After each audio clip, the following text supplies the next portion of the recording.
Welcome to Film Bhais. Today we just wanted to chill back and just read out and appreciate some of the comments we have been getting since we started this channel. Yes, our RRR video got a lot of love from a lot of RRR fans out there. And the best thing about the comments were that they were able to fill in many of the things that we didn't understand from our analysis. So even though we did a 3-hour analysis, we still missed out on things. Can you believe it? Oh, oh God. That's how deep this film is. It's too deep, man. It's too deep. I mean, I haven't mentioned this to you, but honestly, I want to do a 1-year anniversary review of RRR again at, a year from now, just to rewatch it and see if it still holds up. And I feel like we will have even more information between now and then. So yeah, something to look forward to. Put that in your calendar, Film Bhais and Behnos. We're going to do a RRR anniversary review after it's won the Oscar for the best movie, best foreign movie. Everyone would know about RRR by then, but in the meantime, we'll just keep this between us. So how do you want to do this? Should we just take a comment at a time? Or do you want to say anything else before that? Well, I just wanted to point out that we might not have been talking about RRR this time next year. Purely because Bahubali 3 might be out. Jesus Christ. No. What? I thought he was working on the Mahesh Babu film. I don't want Bahubali 3. Apparently Bahubali 3 is in the works. Oh, no. Rajamouli does not repeat himself. That's what I like about this dude. He does not repeat himself. There should not be a sequel. I want something new. Always new. Always new. Having said that, I did rewatch Iga recently. I haven't finished it. I'm like 40 minutes, hour. And dude, that movie is so good. I forgot how good that movie was. I mean, it's so stupid. I thought, I will just put it on the background while I'm eating. That movie is so good. We might have to do a review of that because that deserves a freaking analysis. And yeah, Rajamouli, dude, like you have probably seen more Rajamouli movies than I have, but there were so many things I haven't seen. Like the one he did with NTR where the woman loses her memory and all that stuff.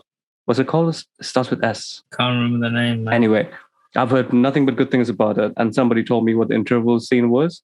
And I saw the interval scene and oh my God, it's so good. And then there is another one he did with Ram Charan, which is like a reincarnation storyline or whatever. I haven't seen that either. So I might have to go deep into Rajamouli, but I'm not going to analyze all of them on this podcast. I'm just saying I'm going to be watching a lot of Rajamouli stuff. I have become a proper fan. And his father, dude. His father is hilarious.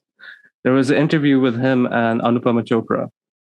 That guy is so sharp, man. He is so funny and so sharp. I can see where Rajamouli gets a sense of humor from. It's I'm becoming a proper fanboy for Rajamouli. But okay, enough of that. So before we get into the comments, I just want to say that we really appreciate all the comments. It shows that you guys care enough about analyzing movies in a deep way, that the same way that we do. So even though eventually we will have to stop talking about RRR, it's not going to be anytime soon because I freaking love this movie. So I'm going to talk about this movie a lot, comparing every movie I watch from now on till eternity to RRR. But we will have to eventually start talking about other movies. When we do, I hope you guys are as engaged with those movies and analysis as we are going to be. There'll be movies that many of you may have heard of, some movies you wouldn't have heard of, but that'll be the fun of it, discovering something new by watching it together. And of course, keep recommending movies to us. But please recommend movies that you think deserve to be highlighted, not movies like, let's say, Vikram, which has been highlighted enough. I watched it. It's a decent film, but I have nothing to say about it. It's not an analyzing worthy film. I gotta be honest with you. Well, I beg to differ about Vikram. I know you do. That's why I left it to you. I could be the bad guy from there. I could discuss Vikram, man. There are so many layers, and the universe he's creating is brilliant. But no, getting straight to it. First question we wanted to address is talking about the theatrical release of RRR in the UK. Now, the way the UK works with Asian films is it will be shown, but not in every single cinema across the country. Naturally so, because it would only show in areas where there's a more high Asian population. But the film did get a wide release, and it also got released in Telugu, and it got released in Hindi. So there was both options. I personally watched the Hindi dubbed version? Which one did you watch? Hindi dub. I watched it Netflix, man. I was way late to the party. Cool. Well, that's the first question. So that's how. Oh wait, actually, it got a re-release. You know about that, right? Did it? Oh yeah. So there was, the Prince Charles Cinema in Leicester Square. Mm-hmm. So Prince Charles re-released. Actually, it's going on right now as we speak. So anyone who's listening to this, go ahead and buy some tickets to go see it in Prince Charles. But yeah, because of the popular demand, they're showing the original Telugu version in widescreen, like the actual format that is meant to be seen, not the crappy Netflix format that we got. I'm not going to complain. At least it's got us to watch the movie. But yeah, they've re-released it, and I would highly recommend going to the Prince Charles Twitter account because it was hilarious. As soon as they announced it, one dude bought the ticket, front row, center seat, 5 minutes after the tickets were released. So, diehard fans are going to this movie. Hey, I could appreciate that guy. I'm like that. Me too. But if you're going to the cinema, you need the good seats. I mean, I wouldn't have picked the front row. I got to be honest. I wouldn't. Front row isn't my jam. I mean, that's asking for a stiff neck. Yeah. I like my neck the way it is. Yeah. Actually, you know what? This is kind of related, but I really appreciate the fact that Netflix took on RRR. If it wasn't for that, the movie would not have been as popularly received by the world audience as it has been. What do you think about that? Yeah, I definitely agree. I mean, it comes down to the distribution. And in this case, given the way things are at the moment, Netflix was the ideal avenue for a wide-reaching audience. Yeah, and it was a pure word of mouth kind of a success story. Netflix wasn't advertising it. It wasn't like in the banner. It wasn't like they were talking about it. RRR is going to be coming out anytime soon. It was just a simple, quiet release. But people kept discovering it. People kept being like, what the hell is this? They kept recommending it to people. And all of a sudden, even to this day, if you guys go on the RRR Twitter account, people are discovering the movie for the first time. Even after they've heard the hype, they're going, what the hell is this movie? I love it. And recently, Scott Derrickson, the guy who did the Doctor Strange movies, talked about how much he liked it. And then someone tagged James Gunn in that tweet, and James Gunn was like, yep, I watched it. I dug it. It's very nice. Patton Oswalt has talked about it. Literally anyone is like watching it and then putting their 2 cents into it. I think it's a weird phenomenon, man. And we all know about the fact that, like when I say we, I'm talking about RRR fans here, that Hollywood Critics Award ceremony thing that happened. It's a mid-year award that they give away. RRR got nominated. So, it's actually not just ironic loving. I think people are appreciating the filmmaking in it. It didn't win. It was a runner-up. But still, the fact that it got nominated shows that, it's being appreciated for the art form that it is. So, it's a good thing that it was shown on Netflix. And I do appreciate that a lot. Definitely. Cool. All right. So I'm going to go to the next comment that we have. This is from, actually, you forgot to mention, who was the first comment from? Oh, I am so sorry. It was from Silverhole. Oh, no. I got the same person here. It's Silver Rahul. Oh, Rahul. It's Silver Rahul. My nephew's name's Rahul. There you go, Silver Rahul. So I got a couple of comments by Silver Rahul. I'm actually going to mention a couple of them right now. So he asked an interesting question about the foreshadowing thing we spoke about with the wolf and the tiger. And how the wolf is supposed to represent the British and the tiger is supposed to represent the Raju character. And he asks a very fair question, are we reading too much into it? So what do you think? Are we reading too much into this? I would say yes. But at the same time, I would also say, given the way Rajamouli makes a movie, in storytelling, nothing is done by coincidence. If someone's written something in a script, they've written it for a reason. And they've structured it for a reason. Yeah. Agree. It takes weeks, months, years sometimes for all these things to come together. And there is actually a previous version of the scene, the water sequence, on YouTube right now. You can check it out. And you can see how they pre-visualized this chase sequence and what they kept and what they didn't keep. So it wasn't just something that was thrown together in the last moment. And someone who has written the entire script, he's always thinking about ways he can foreshadow things in the earlier part of the usually in the act one, that will pay off in act three. It's the Chekhov's gun theory of filmmaking. You reveal that someone has a gun in the first scene, and the third act somebody is going to get shot by that gun. You've planted that seed, and now you're paying it off. But there is a very good argument to be made that critics in general, I won't really call ourselves critics, because we are not professional critics by any mean or any stretch of the imagination. We're just average, regular Joe film watchers. But we can't help but see in movies what we are like ourselves. Yes. So what I mean by that is all art is a reflection of its audience. So audience are going to see things that you might not otherwise find yourself. So if I was a father, let's say, I would see something on screen and I would get something from a father character that someone who is not a father might not get the same thing. So it's all about our own interaction, our own communication, how engaged we are with the film, that allows us to analyze the film in the way we do. Is it true that sometimes we analyze too much? Absolutely. But every time we do analyze something, we'll try to back it up with visuals and what the director has done, et cetera, et cetera. So if we do sometimes go over the top, feel free to call us out on it. But, we'll try to justify our analysis anyway. Cool. Okay. So Rahul has one more thing, which I kind of made fun of, to be honest. So the scene where in the bridge sequence, where Ram Charan just randomly finds a horse. He makes a point that the horse was shown to be, connected to a carriage. I mean, I see where he's coming from. There was a horse attached to a carriage, but otherwise the bridge was empty. So whoever owned the carriage just left the bridge and left his horses. Okay. It's a bit of a contrivance from the script perspective because they needed a freaking horse, but whatever. It is what it is. But one of the comments he did make that I completely forgot about this. Silver Rahul says that he agrees with the fact that Bhim did not have any loving feelings towards Jenny up until the last shot where they all come back to the village, and that's when Bhim and Jenny hold hand in a very loving way. I did forget about that shot, so fair enough. There is a bit of a hint that Bhim perhaps did have some loving feelings towards Jenny. Cool. Okay, moving on.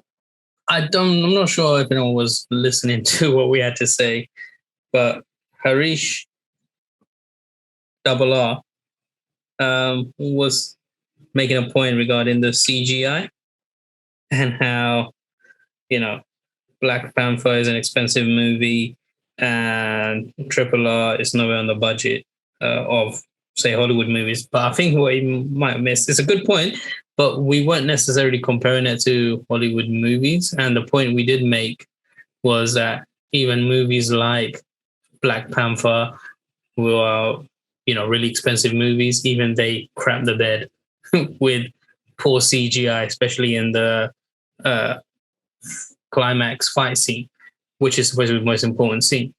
And then we did talk about all the Transformers movies and how they got more and more expensive as they went along, but the special effects wasn't that great. The CGI wasn't that great.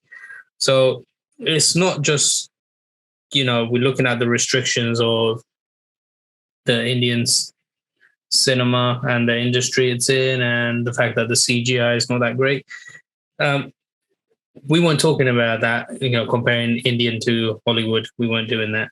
It was just a case of, okay, there are some scenes where the CGI was really well done, and some cases there wasn't. That does put you off a bit, but we were not comparing the two. No. And saying that, there are movies that have done remarkable CGI. Basically, all it comes down to is, unfortunately, this is going into a tyrant. Visual effects artists are not paid well, and they work like dogs, which I don't agree with, but that's what we get, unfortunately. The visual effects is always the last thing. Anything you want to add? No, I think you have way more stronger feelings about this than I do. I don't care about the visual effects artists at all. Soon it'll be taken over by AI, man. They do get, look, most people who work on a film set do not get recognized for what they do. I mean, you only Yes. hear about the directors and the actors. Most people won't be able to name 3 writers of films. And, without a writer, you don't have anything. So most people are ignored on a film set. Like, it's just the way those things go. Unfortunately, that's just the way things are. And I was a bit harsh about the tiger effects, only because, look, I have just given RRR way too much love, and I had to nitpick on something. And the only thing I could find was the tiger. And to be fair, I don't really, keep this between us. I don't really hate the tiger shot. I mean, I thought the bit where NTR Jr. looks into Tiger's face and apologizes to him was beautiful, man. It was touching. Like, if I thought the CGI didn't work, that would have taken me out of the scene. I was completely into that scene. So, I really had no problem with the CGI part of things, to be honest with you. And if you go see the behind the scenes shot of how much CGI there was in the movie, you'll be pretty surprised. Like, many things that you won't think was CGI was completely CGI. So yeah, kudos to that team, man. They did a very good job. Yeah. Okay, moving on to the next comment. This one is by Abhishek Mondol, and he makes a very good point about another thing I made fun of. So, in the party scene, after the epic NTR Jr. entering with the forest and jungle of animals, we see Raju's character come into the party with a chariot on fire. And I said, why the hell was a chariot on fire? There was no reason other than the fact that it looked cool. And he pointed out that because the party was full of animals, he set the chariot on fire so the animals won't attack him. I did not put that together. It makes so much sense now that someone has said it out loud. Like, that makes complete sense. Yeah, the tigers would not come towards the fire. Yeah, great point. And the fact that we analyze this movie so much and that obvious thing just completely escaped me just tells you that, no matter how hard we try to analyze something, there will always be things that we're going to miss out on. Especially when moments before we were discussing the fact that the Junior NTR had the, what's that called? The torches. Yes. We still were like, why the hell is the chariot on fire? That's so stupid. He just did that to look cool. Nope. Practical reason. Very practical reason. Yeah. And this is coming back to Silver Rahul's foreshadowing scene. If we didn't see how meticulous of a thinker he was at the beginning entry scene, we wouldn't have bought that now. Yep. So it's a setup at the beginning and it pays off here, where you can believe that he is a person who's smart and who thinks things through. Beautiful. Yeah. Saying again, when he decided to bring Mali into the, what's that called? Punishment. It was his idea to bring Mali there. Obviously, we now know why he was saying it out, but at the moment we were thinking, cruel bastard. Yeah, man. That's the thing. Callbacks, foreshadowing, it's all in there. And then Abhishek mentioned something absolutely freaking brilliant. Apparently, he got this from an interview that Rajamouli did, where he explains this. So, the fire and water imagery. Somebody asked Rajamouli, why did you pick this?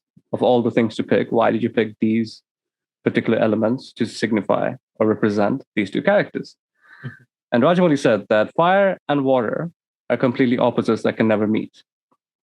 However, if they do come together, they create steam. And steam can then go on to be energy source that can power a much bigger and stronger machine. Therefore, in the Dosti sequence, there's a very cheesy shot where they're running past the steam engine train, steam blows past them, and then they jump up in jubilation and joy, like, yay, our friendship is awesome. Just looks like a stupid throwaway shot. But it shows what could happen if two of them come together. Individually, they're strong enough. Together, they're even stronger. Beautiful, right? I didn't see that at all, man.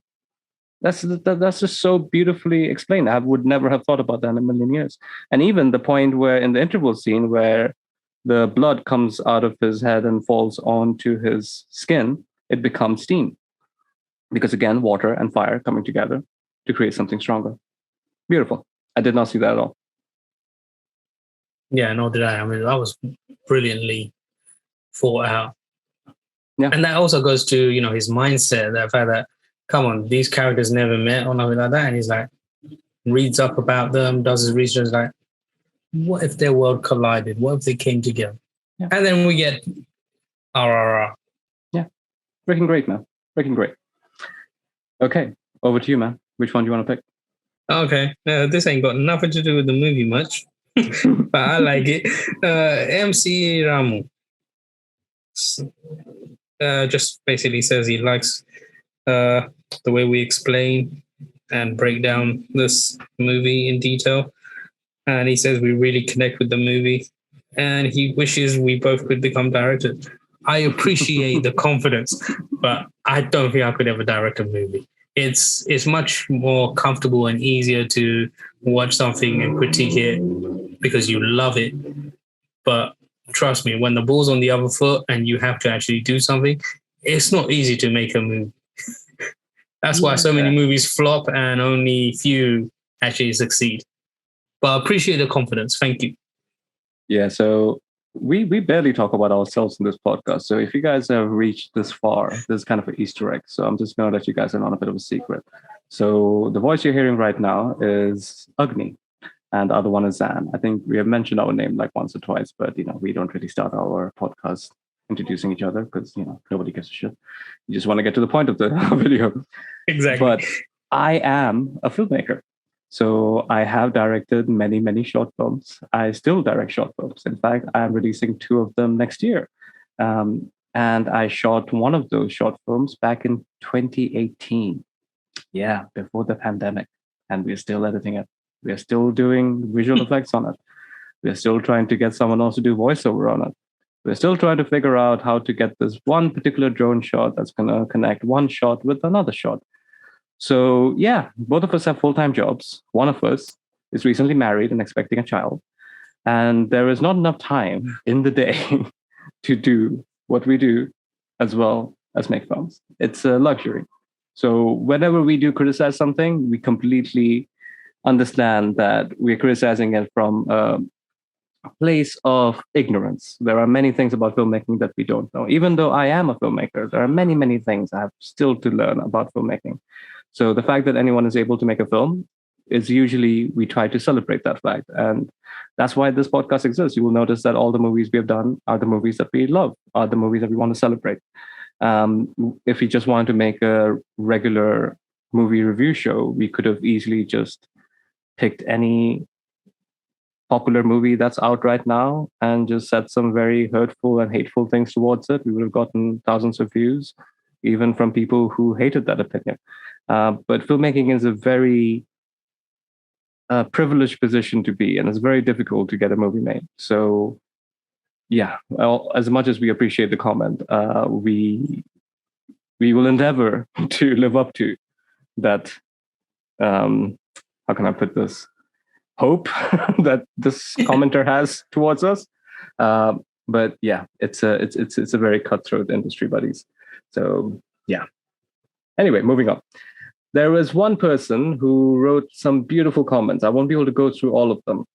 But this person is Kevna Mehta. I can't find all the comments that she spoke about, but there was one that I really liked. So you know the part where Raju gets stabbed in the back, and I thought he's definitely dead. Like the tree branch getting into him. And she made a very good point that it was nature getting his karmic revenge on Raju for the way he backstabbed Bhim. And I like the way of reading that. It was a very interesting way because, Raju has kind of gotten away with a lot. And that kind of was that karma has its place and it is going to find you. So after I read that comment, I obviously watched RRR again because, I watch RRR like I drink water freaking all the time. There was a scene where he's torturing that dude, the Bhim's ally. And the way he tortures him is by beating him repeatedly.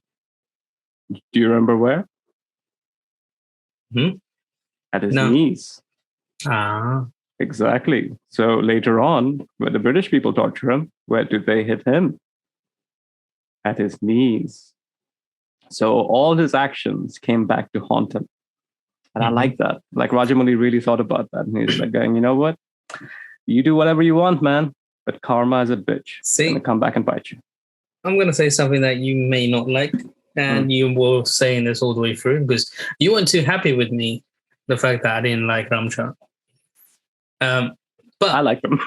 Yeah, I have to say, after watching the movie a few times and then after doing our discussion, see, this is the beautiful thing about having a discussion about a movie. Your thought process changes and you're being challenged. Not necessarily like, oh, why don't you like the one?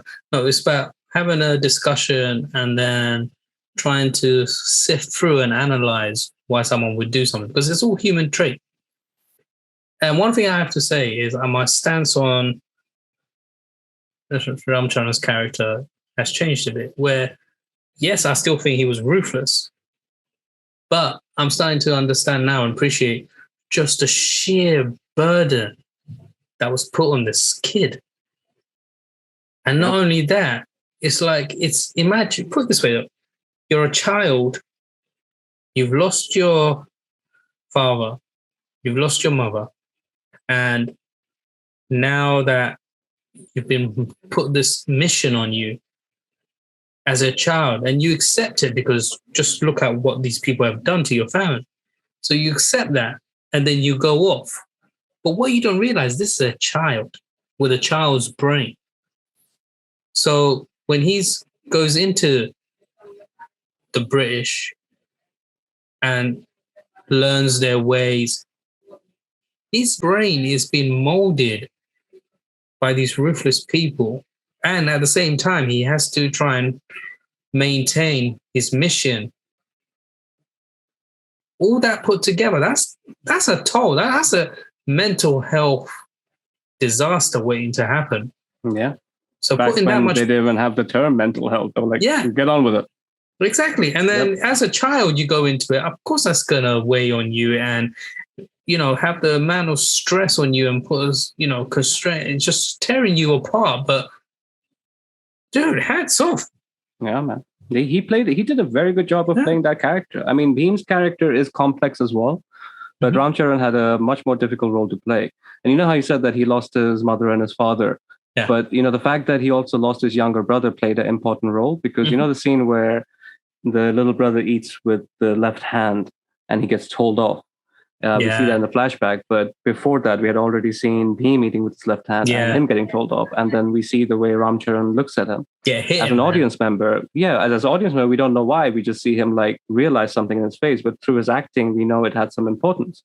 So he has a connection to Bhim like his younger brother, the brother that he lost at a very early age. So when he has to betray Bhim, we know the toll it took on him. Yes. So it's so many layers, man. Like literally, it's jam-packed. Like again, I cannot tell you how much I love this movie. It's very rare that I get this excited about a movie that has so many layers in it, because most movies do not have the time to have this many layers in it. Yeah, and most movies, once I watched it, I tend to stick with my opinion. But here, yeah. And if anyone who watched all the episodes will know, I am not a Ramcharan fan as I am a huge Junior NTR fan. I mean, I like Ramcharan, but I'm a big, huge Junior NTR fan. And for me to do a 360 and just appreciate his character and the toll it took, the complexity. Great films. Yeah, man. Yeah, like I said, we're definitely doing the anniversary episode of this. Okay, I think we're coming to the end of our comments. So I'm going to end it with someone who very sweetly defended the fact that we made, look, I won't say we, I made so much fun of the CGI. Someone called Jerry P. And he stood up to the CGI and pretty much brought up the same thing you just brought up, saying that, CGI from Marvel and DC usually aren't as good either. And, maybe we should give them a bit of leeway when it comes to these kind of things. And yeah, I agree. I was being harsh. I will continue to be harsh. Look, I'm going to put Rajamouli at a higher level. I don't think anyone like him exists in India.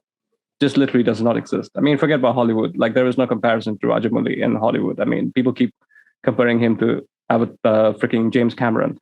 But I'm sorry, I'm going to say it, and you guys can hate me for this, but Avatar is shit. That movie has no script. It is the same script as Dances with Wolves, Last Samurai, whatever. Pocahontas. Exactly, same shit. And they actually had the line, or rather a material, that was called unobtainium because it was difficult to obtain. What are you doing? That is just lazy writing. So yeah, Rajamouli is in a league of his own. He does not compare himself to anyone. Therefore, I'm not going to compare him to anyone. Just because other people are doing bad CGI, I'm not going to expect Rajamouli to do the same. However, saying all that, like you said in the episode when I brought up bad CGI, he's improved so much from Bahubali. And, he's progressively getting better. So he knows which aspect he needs to improve on. And I think we don't have to tell him that. He knows better than anyone else. And he's going to keep hopefully getting better. I'll be very, very disappointed if the next Rajamouli movie isn't great, man. I know this is bad. I shouldn't have expectation. You know what I mean? I should just expect whatever he makes next to be whatever it is. And I will just watch it. But, unfortunately, RRR is a freaking masterpiece. I don't know if you will agree with me, but I think this is my favorite Indian movie in the last 10 years, easily. I don't think it has any comparison.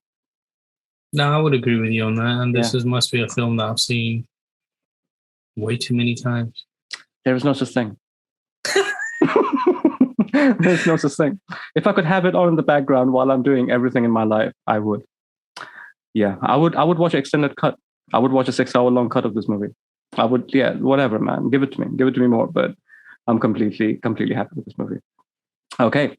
With that being said, I think we're going to bring this to an end. And I don't think we have reached our end of our RRR content, I got to be honest with you. But do bear with us because this takes a lot of work because we have to do a lot of research before we put stuff out there. And like I said, we both have full-time work and other life commitments, which stops us from getting episodes out in the same way that other YouTubers might. So in the meantime, if you're already on the channel, check out our brand new analysis of Film Bhais from 2018. Spoiler alert, we both liked it. Anything else you got to say?